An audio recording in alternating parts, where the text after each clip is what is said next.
Yörük Türkmenlerin kızı Naz'ı aslında her yerde görebildiğimiz o kıymetli ses, yorumcu Neslihan Yılmaz Ören var. Harika bir sahnesi vardı.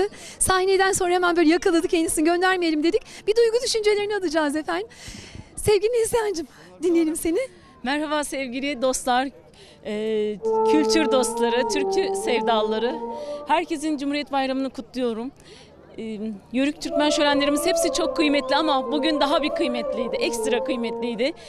Hem Yörük Türkmen şöleni vardı hem de 100. yılımızın kutlaması vardı.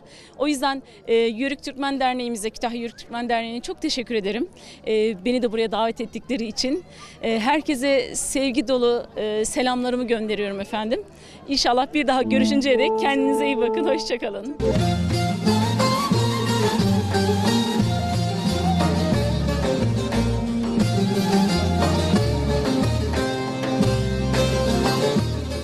Efendim programımızın yavaş yavaş sonuna geliyoruz. Yanımızda Hasan Hüseyin Namaz var. Bugün inanılmaz coşkulu bir programda halen de devam ediyor.